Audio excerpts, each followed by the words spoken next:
Nunca se pode concordar em rastejar quando se sente o ímpeto de voar. Ter pena de si próprio é o seu pior inimigo, e se continuar, nunca conseguirá alcançar nada no mundo. A ciência poderá ter encontrado a cura para a maioria dos males, mas não achou ainda remédio para o pior de todos, a apatia dos seres humanos. E a minha favorita, a única coisa pior do que ser cega é ter o sentido da visão e não enxergar. Todas essas frases, gente, foram ditas por Helen Keller. Sim, ela mesma. Provavelmente uma das pessoas com deficiências mais famosas do mundo da história. E hoje eu vim falar um pouquinho sobre a Helen Keller para vocês. Ela foi, sim, inegavelmente uma figura importantíssima. Mudou muita coisa na história das pessoas com deficiência. No entanto, né, seu legado é ambíguo. Existem algumas pessoas dentro aí do mundo PCD que amam de paixão Helen Keller e outras que a odeiam. Eu tô aí nesse meio, nessa zona cinzenta, de tem algumas ressalvas, mas admiro muito. E vou dar a minha opinião com mais detalhes mais pro final do vídeo.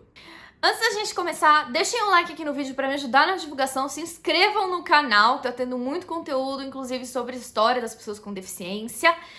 Deixem um comentário aqui no vídeo se vocês gostam, se vocês não gostam da Helen Keller de 0 a 10. Me sigam lá no Instagram, @filapreferencial. E é isso, vamos para mais um episódio de Fila Preferencial História.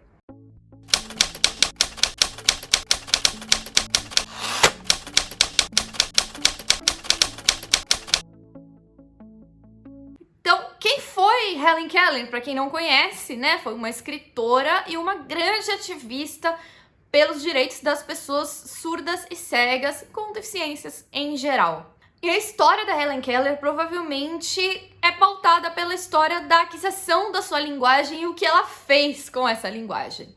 A Helen nasceu em 27 de junho de 1880 em Tuscumbia, Alabama, no sul dos Estados Unidos. A família dela tirava o sustento de uma plantação de algodão, que é bem tradicional, né, no sul dos Estados Unidos, e não eram extremamente ricos. Mas o pai dela, por exemplo, foi editor de um jornal local, que sugere, né, uma família razoavelmente culta, mas que morava no meio rural. A Helen nasceu com todos os sentidos perfeitos, enxergando, ouvindo, e começou a falar muito cedo, com 6 meses de idade. E foi só em 1882 que ela ficou doente, contraiu uma doença que o médico da família chamou de febre cerebral, né? Não se tem certeza até hoje do diagnóstico exato, mas alguns especialistas dizem que pode ter sido meningite ou escarlatina. Alguns dias depois da febre sarar, a mãe dela percebeu que a Helen não ouvia o sino do jantar quando tocava e não reagia quando alguém acenava a mão na frente do rosto dela.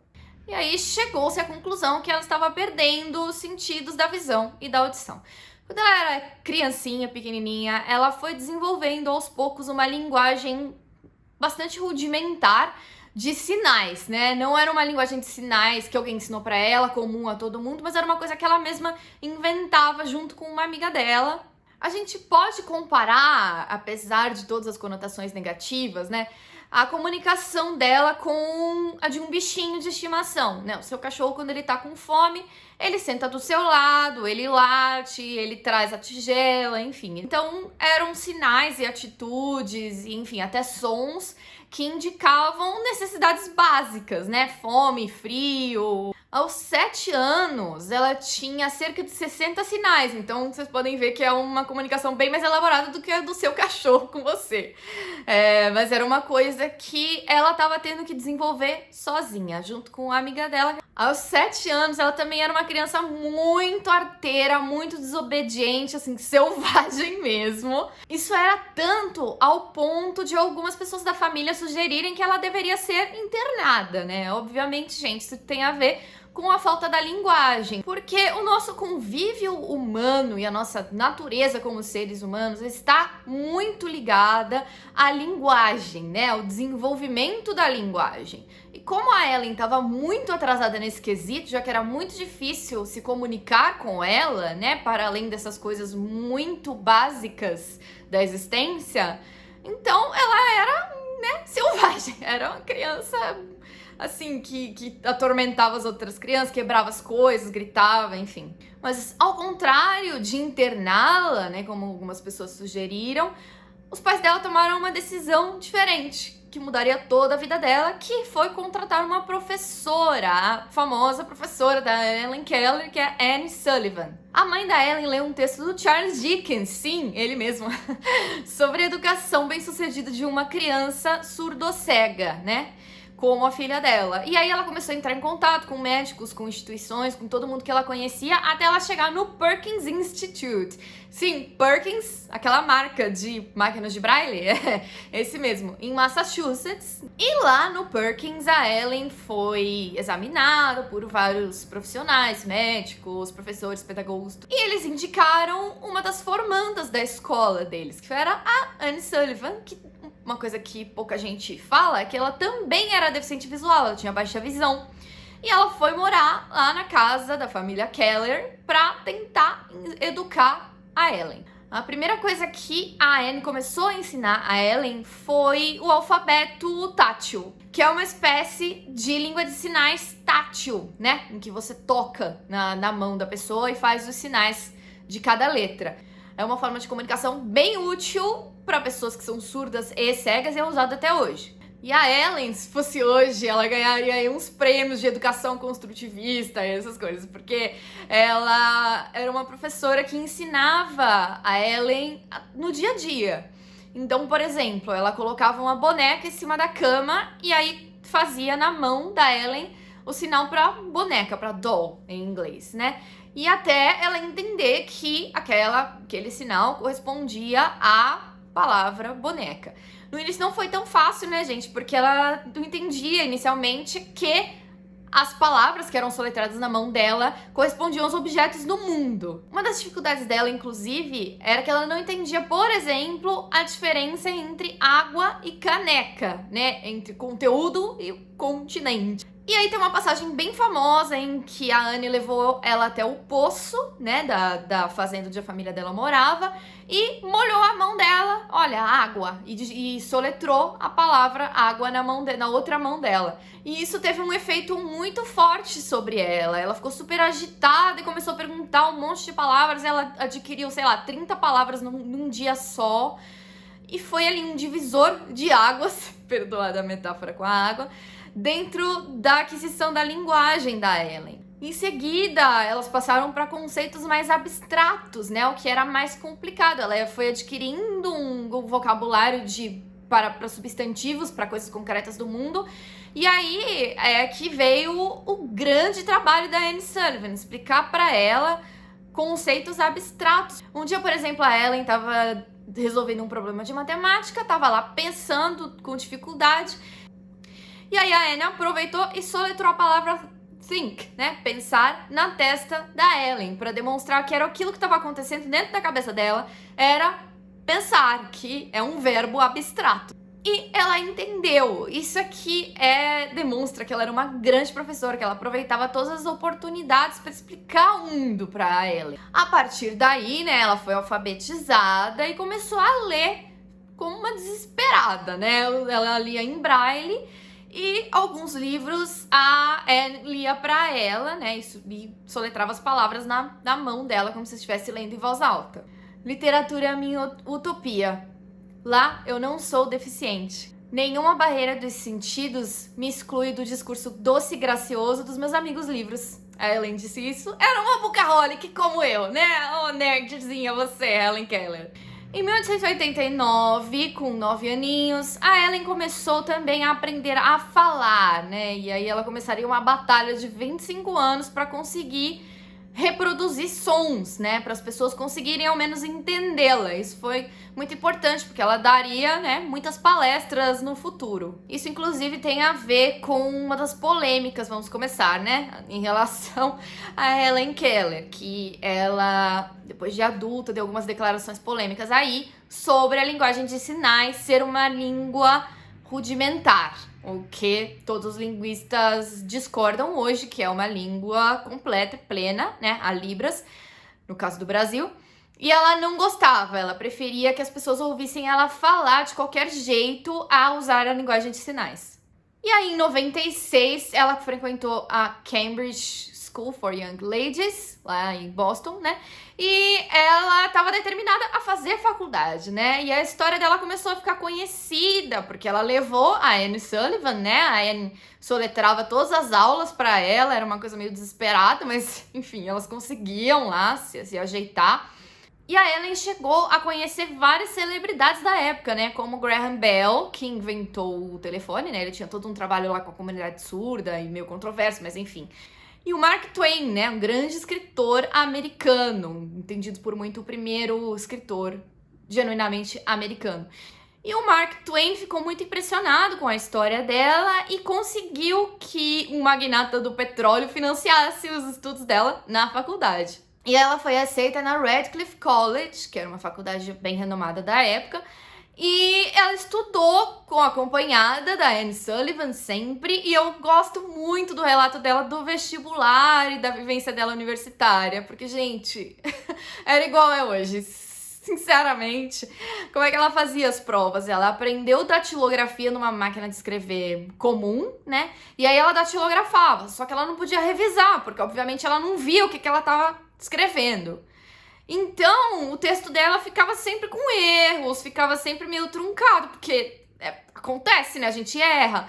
E aí as provas iam assim mesmo, não tinha jeito. Então parece a gente tendo que fazer vestibular com ledor, tendo que, aquela dificuldade toda, que a gente nunca consegue mostrar todo o nosso potencial. Não porque a gente não o tenha, sim por problemas de acessibilidade nas provas. E tem uma passagem, inclusive, em que ela passou mal, né? Ela ficou ali um dia, eu acho, fora da escola, e o diretor já assumiu que ela estava sobrecarregada, que ela não podia fazer todas aquelas matérias como todos os alunos, que era muita coisa para ela se formar no tempo normal, que ela tinha que desacelerar. Sendo que ela estava perfeitamente segura de que ela conseguia, ela só ficou mal por um dia. Quem não fica, sabe, gente? E capacitismo na veia, sim. Durante essa época da faculdade, inclusive, ela se aperfeiçoou em outros idiomas. Ela falava francês, falava alemão muito bem, latim, tudo mais. E ela dominava diversos métodos de comunicação, né? Além do alfabeto tátil, do braille e da fala, ela sabia da datilografia, como eu já falei, e ela sabia um tipo de leitura labial em que se toca os lábios, o rosto da pessoa e a garganta, enfim, é uma coisa bem, né, difícil, mas ela conseguia fazer isso também. E aí ela se forma na Radcliffe College em 1904, aos 24 anos. Em 1905, ela lança o seu livro famosíssimo, né, História da Minha Vida, de onde eu tirei a maior parte das informações para este vídeo, sobre a infância dela principalmente. O livro foi editado pelo John Macy, que era o marido da Anne Sullivan, eles tinham se casado, né, em 1904. E é importante mencionar que o John Macy era um professor de Harvard e ele era um socialista conhecido por todo mundo. E aí, quando o livro da Ellen saiu, ela ficou famosa, virou meio que uma celebridade. Por quê? Porque as pessoas entenderam essa aquisição da linguagem dela como um milagre. Enfim, capacitismo à parte, as pessoas preferiram acreditar que ela tinha recebido ali uma alma, de repente, e que a Anne Sullivan era milagreira, enfim, aquela coisa toda. As pessoas preferem acreditar em milagre do que acreditar em inteligência e força de vontade, né? Depois da faculdade, então, a Ellen começou a se interessar mais sobre o mundo em geral, a se informar mais, a aprender mais coisas e sobre como ela poderia tornar o mundo melhor para as outras pessoas. E ela começou com as palestras dela, né? E a falar os primeiros raciocínios, os primeiros passinhos de bebê sobre as pessoas com deficiência, né? As questões que a gente aborda aqui neste canal, por exemplo. E a Ellen começou a se tornar socialista também. E aí começou a enxurrada de críticas a ela, né? Muita gente disse que ela foi manipulada pela Anne Sullivan, já que ela era casada com o John Macy. Lembra que ele era socialista? As pessoas achavam que ela não tinha capacidade de ler os livros e entender propriamente o que estava sendo dito, né, nos livros e pensar por si só. Muita gente também disse que ela estava usando a deficiência dela para aparecer ou para vender uma ideologia socialista. E ela recebeu também grandes críticas sobre o livro dela, sobre a história da minha vida, porque ela, em muitos momentos, ela queria ser aquela menina que fala as coisas, repete as coisas bonitas que ela lê nos livros. E as pessoas disseram que ela era inautêntica, né? Não quiseram simplesmente entender que ninguém tem um pensamento totalmente independente. Todo mundo faz uma espécie de mosaico de todas as suas experiências, de todas as suas leituras na vida. Agora, as críticas ao socialismo já revelam aí, né, um capacitismo descancarado, porque tava tudo bem enquanto Helen Keller era a menina fofa, o exemplo de superação, ali a palestrante de coach, né, não seria assim se fosse hoje. E aí quando ela começa a pensar por si só, aí as pessoas se sentem atingidas. Entre 1909 e 1921, ela mesma começou a escrever artigos socialistas, né? Ela tem uma série de artigos de cunho socialista que se chama Out of the Dark, né? Fora da escuridão. E aí, já que estamos falando de críticas, né? Eu queria fazer uma crítica aqui minha sobre a questão da sexualidade da Ellen. Ela nunca se casou, apesar, né, de algumas pessoas especularem que o casamento da Anne Sullivan, na verdade, era com a Helen Keller, né? Não era, na verdade, Anne e John Macy, na verdade era John Macy e Ellen. Mas a sexualidade da Ellen, em todos os textos, em todos os contextos, né, em que ela apareceu possíveis, foi muito, muito negada. As pessoas queriam mesmo que ela fosse a imagem da santa, né, de quem recebeu ali o milagre. A única passagem em que isso é mais ou menos abordado é uma fala da Anne Sullivan, durante a adolescência da Ellen, que ela fala que ela gostaria que as coisas parassem de crescer. E, né, isso é muito significativo nos dias de hoje, que a gente fala mais abertamente sobre sexualidade em geral e muito mais, claro, sobre a sexualidade das pessoas com deficiência. E agora, por fim, vamos falar sobre o legado da Helen Keller, né? Esse legado ambíguo que eu falei. Entre 46 e 55, ela viajou por 35 países e 5 continentes, né? Dando palestras e aumentando a visibilidade, né? Na verdade, criando a primeira possibilidade, talvez, alguma visibilidade para as pessoas com deficiência em todo o mundo. Aos 75 anos, ela ainda estava viajando e ela fez um tour pela Ásia que levou 5 meses só trabalhando. A Helen Keller, acho que o principal avanço que ela proporcionou foi incluir as pessoas com deficiência nos discursos, nos debates sociais, né? E ela ressaltou o quanto a gente não sabe lidar com as deficiências socialmente, né? Apesar de, hoje em dia, sabermos lidar medicamente. Mas, por outro lado, ela fez um certo desserviço à comunidade surda, né? Quando ela declara que ela não gosta da linguagem de sinais, que ela acha uma forma de comunicação primitiva. Talvez por ela ter usado uma linguagem de sinais primitiva, né? Ela tem essa opinião. Mas a linguagem de sinais oficial não tem nada de primitiva. A gente não conseguir ser totalmente independente. Nenhum bebê sai da maternidade sem uma outra pessoa, sabe? Não tem como os seres humanos viverem de maneira totalmente isolada. E as pessoas precisam entender isso. Nós temos que ajudar uns aos outros. E tá aí o motivo pelo qual muitas pessoas com deficiência detestam a Helen Keller, né? Por ela ser essa figura que gerou esse preconceito imenso do super-heroísmo, da dessexualização e tudo mais. Eu acho que é muito mais culpa da sociedade do que dela. E aí, a minha opinião é a seguinte, eu acho que ela fez mais bem do que mal. Passei muito tempo odiando Helen Keller da minha vida, mas hoje em dia, depois de ler os livros dela, depois de colocar o meu preconceito na prateleira, tem inclusive uma moeda comemorativa, né, um centavo de dólar, em que a figura da Helen Keller aparece, né, isso é muito importante, ter uma mulher com deficiência sendo representada, né, no dinheiro do país. Ela é, sem dúvida, uma figura muito, muito, muito relevante. E sem ela, não teríamos o mundo como é hoje para pessoas com deficiência, quer para o bem, quer para o mal. Por fim, Helen Keller morreu em 1968, em junho, dormindo durante o sono. Foi uma morte pacífica. Desde 61, ela estava vivendo na sua casa em Connecticut, não mais no Alabama. Ela passou a maior parte da vida dela, inclusive, no norte dos Estados Unidos. E ela já tinha tido vários AVCs e provavelmente foi essa a causa da morte dela. Então é isso, gente. Espero ter trazido mais informações sobre a nossa querida Helen Keller. Me diga aí nos comentários, vai, gente. 0 eu odeio e 10 é amo Helen Keller. Em que número vocês caem? Deixem um like aqui no vídeo. Se inscrevam no canal. Sigam o Instagram, @filapreferencial. E é isso. Um beijo. Até a próxima.